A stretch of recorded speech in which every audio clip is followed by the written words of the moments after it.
The DOJ says it needs unredacted voter lists to prove states are complying with the National Voter Registration Act and the Help America Vote Act. Newsweek says that 10 states already handed over unredacted lists by this January.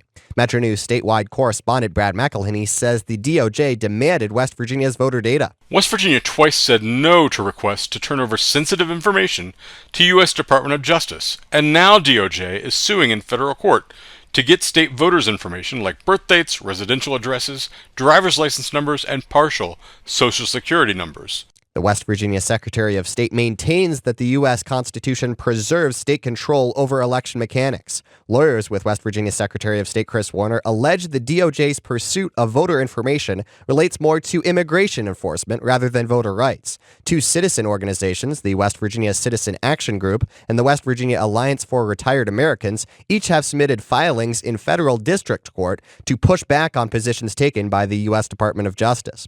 West Virginia Citizen Action Group Deputy Director Julie Archer says the DOJ's push for this information stems heavily from debunked theories over 2020 election results. Archer says it was important for the organization to take action to protect the privacy of, not only of our members, but of other West Virginia voters whose personal information might be shared unlawfully with the federal government in this case. And, as an organization that works to empower voters to have a voice in decisions affecting their futures, their families, and their communities, we're just very concerned. Archer says that if the DOJ gets this voter information, West Virginians may become scared of how that data is used and therefore more hesitant to participate in elections. Federal judges have already ruled in favor of 6 states who the DOJ has sued: California, Oregon, Michigan, Massachusetts, Rhode Island, and Arizona.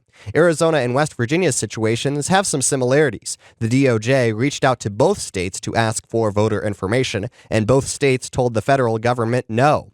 Arizona Mirror journalist Jim Small says Arizona Secretary of State Adrian Fontes cited concerns over state privacy laws. Basically said, look, we don't want to violate Arizona law, and by turning this over to the federal government, there's not an exception in state law that says it's private from disseminating to the public, but it's okay to give it to the federal government. Small says the DOJ sued Arizona in January, claiming that it has a right to the information through the Civil Rights Act of 1960. The law there that allows the Department of Justice to get voter information and voter documents was passed, in the middle of trying to protect the rights of Black Americans to vote, and particularly in states where election administrators were still actively denying it, and we're destroying voter registration records, and we're doing things like that. Small says a Donald Trump-appointed judge in Arizona, along with another federal judge in a similar case in Michigan, found voter information falls under different laws rather than the Civil Rights Act.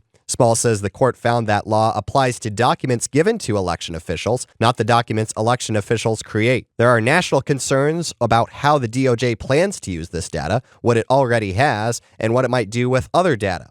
Nonpartisan organization Common Cause has joined several national cases in support of keeping unredacted state voter information away from the federal government.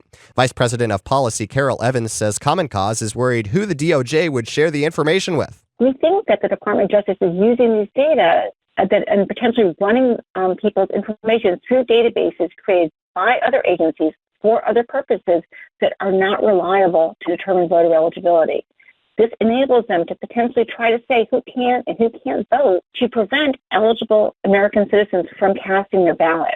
Archer says the West Virginia Citizen Action Group is also worried about where the data is going. There is documentation to show that they don't have, with some of the other states who have shared their data with the department, they don't have good processes in place to properly protect and secure that data. Small says there was a case in Rhode Island in which the DOJ acknowledged it may hand over voter information to Homeland Security, enabling that department to look for who it believes to be illegal non-citizen voters. Small says the 6 federal cases going the state's way is now a framework for states to use in their defenses against the DOJ. He says the Justice Department has some decisions to make. I think the issue that I'm most curious about at this point is whether the DOJ appeals these things forward and tries to get them overturned in appellate courts, or even tries to take this issue up to the U.S. Supreme Court. And if that happens, then what the fallout would be or what the new strategy would be from DOJ if they decide that there isn't